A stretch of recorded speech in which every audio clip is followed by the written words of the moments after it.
Kwa hiyo Tatu Mzuka kokote walipo, natoa onyo. Tunahitaji wananchi wa Arusha wawe na usalama.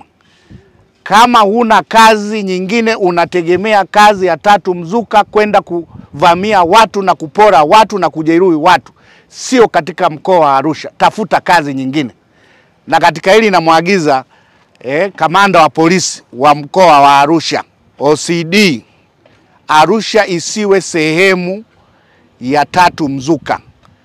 Wafanye kazi zinazostahili kufanywa. Kama ni bodaboda, wafanye kazi za bodaboda. Lakini Tatu Mzuka, nikiwa mkuu wa mkoa, marufuku, nitakula nao sahani moja. Na nikiongea na maanisha, atakaye jaribu ajaribu. Tunataka usalama. Mkoa huu una watalii, mkoa huu una wageni.